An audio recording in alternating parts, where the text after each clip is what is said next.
So my question really is about actually a kind of Gandhian question about violence and how to live with it. And in your case, it's also personal. And so could you sort of say a little bit on your own personal resilience on it, but also how you envision the compact between violence and non-violence in Indian society?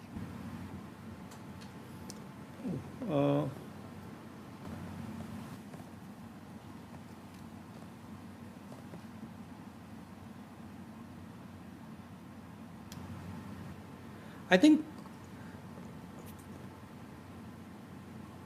I mean, the word that comes to mind is forgiveness, right? Mm-hmm.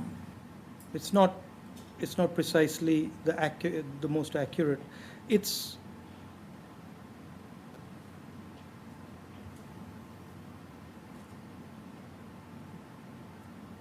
how to put it? You realize.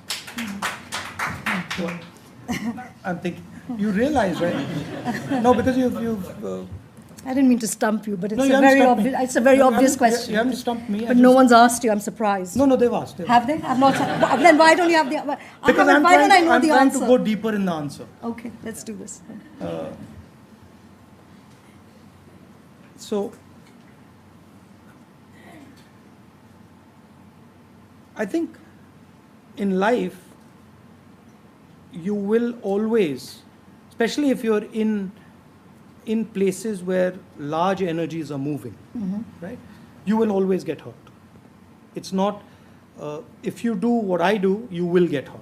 It's not a possibility, mm-hmm. it's a certainty, mm-hmm. right? Because it's like swimming in an ocean with big waves, mm-hmm. right? You are going to go under. It's not that you're not, mm-hmm. right? So then, when you go under, you learn how to react properly. Mm-hmm. So when you so loss is productive. Loss. The single biggest learning experience of my life was my father's death. There is no bigger experience than that. Mm-hmm. Right? Now,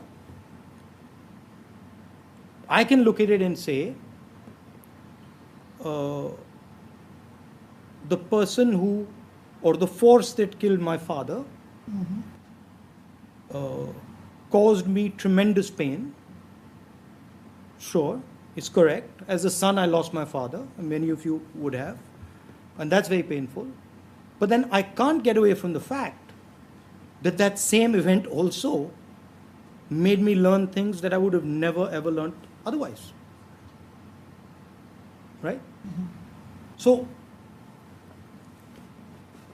as long as you're ready to learn, mm-hmm.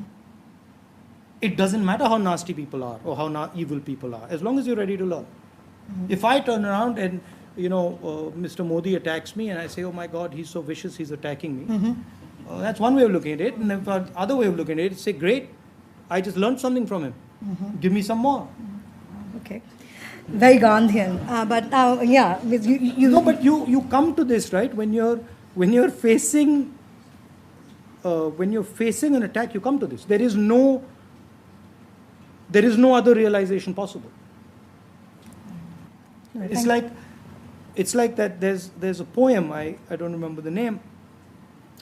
It's written by, I think it's a Palestinian person, right, who's been put in jail. Okay, I'll send it to you. Okay. And he's talking to the jailer. And the jailer,